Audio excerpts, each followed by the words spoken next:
नमस्कार। आप सुन रहे हैं द बॉलीवुड रेडियो और मैं हूं आपके साथ आकाश। दोस्तों, आज के इस पॉडकास्ट में राजेश खन्ना और शर्मिला टैगोर का किस्सा, उनकी फिल्मों की बात होगी, आखिरी मुलाकात की बात होगी, पहली मुलाकात की बात होगी और बात होगी क्यों एक सुपर डुपर हिट फिल्मी जोड़ी ने अचानक से काम करना बंद कर दिया। शर्मिला टैगोर ने क्यों राजेश खन्ना का साथ छोड़ दिया, इस पर भी इस पॉडकास्ट में हम बात करेंगे। लेकिन ये पॉडकास्ट शब्दशः शर्मिला टैगोर की जुबानी है। शर्मिला टैगोर ने सालों पहले एक इंटरव्यू दिया था और उस इंटरव्यू में राजेश खन्ना के साथ अपनी आखिरी मुलाकात और बाद के दिनों का जो किस्सा है उसे उन्होंने उस इंटरव्यू में साझा किया। आवाज मेरी है लेकिन शब्दशः शर्मिला टैगोर को सुनिए। राजेश खन्ना को अंतिम बार मैं कोलकाता में एक आयोजन पर मिली थी। मैं देर से पहुंची थी और प्रतिष्ठित लोग पहले ही मंच पर जमा हो चुके थे। मैं उनमें शामिल होने के लिए जल्दी जल्दी बढ़ रही थी और एक खद्दरधारी लंबे बालों वाला व्यक्ति उठकर खड़ा हो गया और बड़े मन से मेरा अभिनंदन किया। ध्यान दर्शकों पर होने की वजह से मैंने उस खद्दरधारी को कोई राजनेता समझा। आमतौर पर ऐसा होता था, पॉलिटिशियंस हमारे कार्यक्रमों में आते थे। फिर मैंने उसे हाय कहते और मुस्कुराते हुए देखा। एक झटके में महसूस हुआ और यह एहसास हुआ कि अरे, ये तो काका थे। वो बहुत दुर्बल हो गए थे लेकिन उनकी आंखें चमक रही थीं और उनकी मुस्कुराहट ने अपना जो एक स्पेशल राजेश खन्ना का जादू था वो आज तक खोया नहीं था। और इतने समीप से उनके स्टारडम की साक्षी चूंकि मैं थी और मैंने उन्हें देखा था, आज उन्हें इतना कमज़ोर देखना बहुत दुखदाई लग रहा था। मैं राजेश खन्ना को पहले पहल आराधना के सेट पर मिली थी और उन्हें तभी यूनाइटेड प्रोड्यूसर्स कंबाइन ने ढूंढा था। शक्ति सामंता भी जिसके सदस्य थे।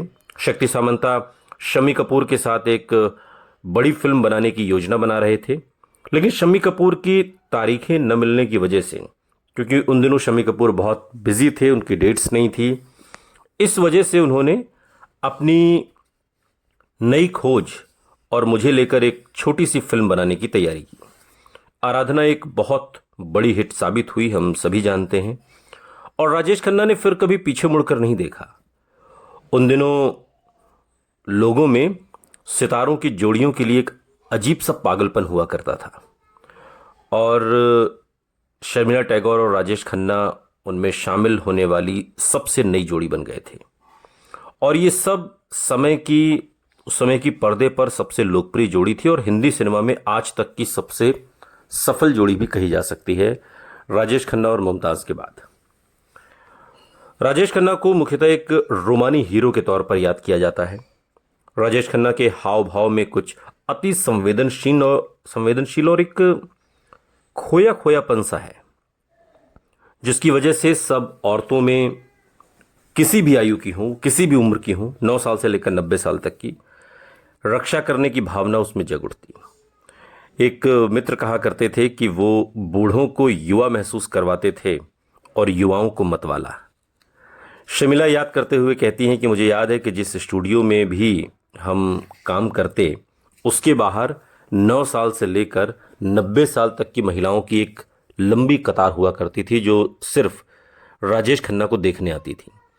कुछ उनकी गाड़ी पर फूलमाला चढ़ाती, कुछ उनकी फ़ोटो से शादी कर लेती और कुछ उन्हें खून से लिखे हुए खत भेजती। ऐसा उन्माद पहले कभी देखा नहीं गया था। सफ़र और आनंद जैसी फिल्मों में वो अपनी रोमानी छवि से बहुत आगे निकल गए थे।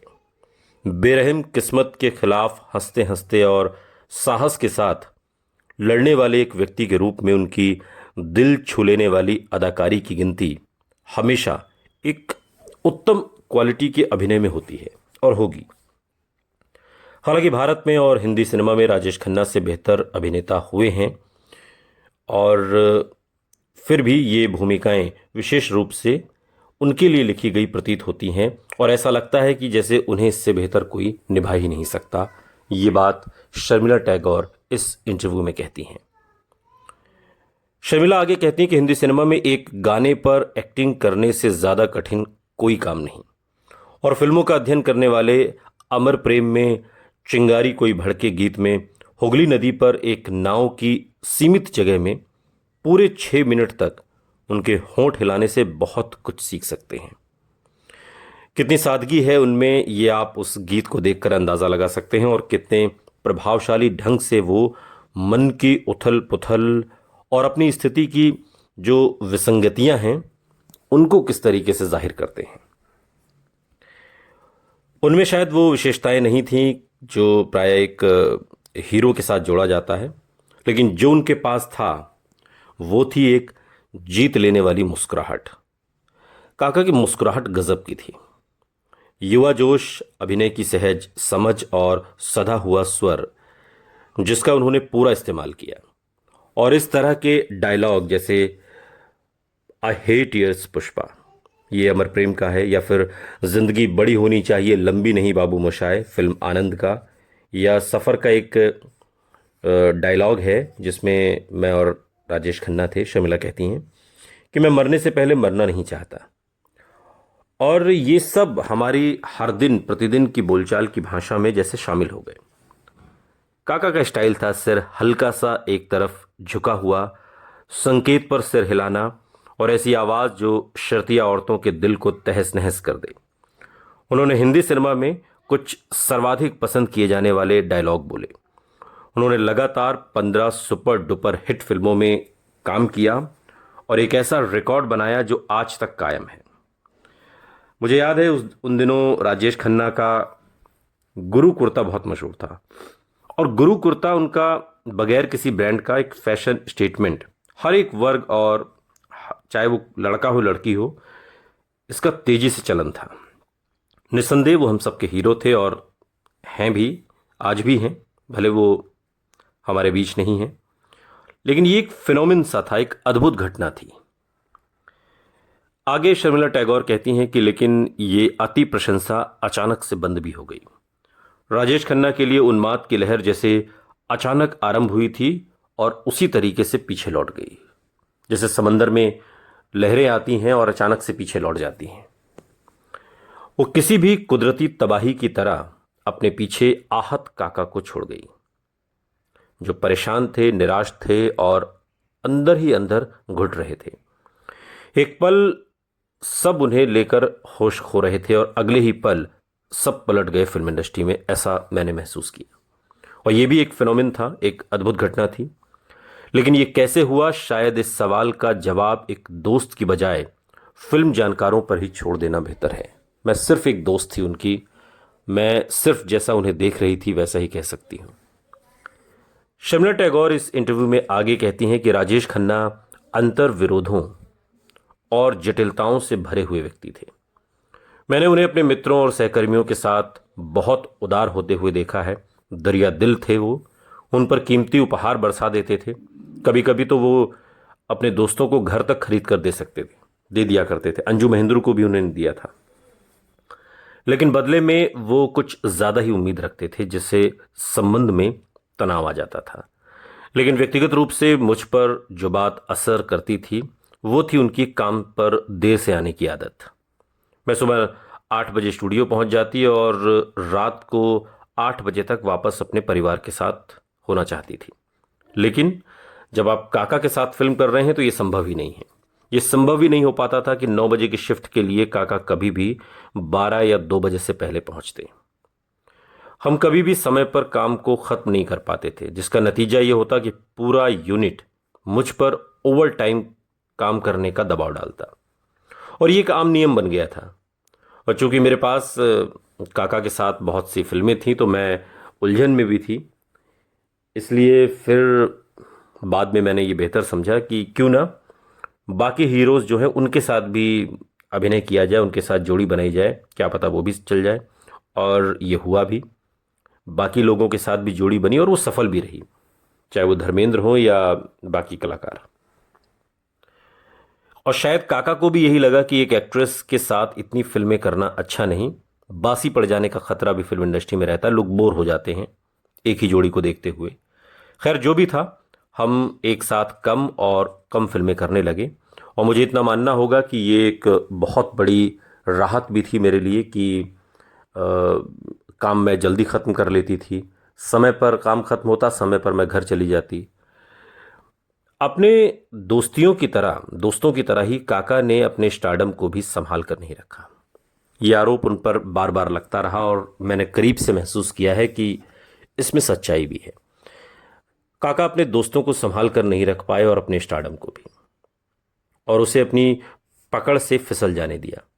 वो ये नहीं देख पाए कि दर्शक बदल रहे हैं, मिजाज बदल रहा है, लोग बदल रहे हैं, लोगों के देखने का तरीका बदल रहा है, टेक्निक बदल रही है, लोग अब कुछ नया चाहते हैं।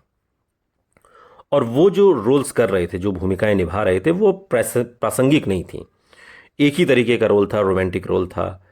जबकि अमिताभ एंग्री यंग मैन के तौर पर सामने आए, और चाहे वो जंजीर हो या फिर शोले, शान, ये तमाम ऐसी फिल्में थी जिसमें एक अलग ही हीरो का एक अलग ही अक्स देखने को मिला।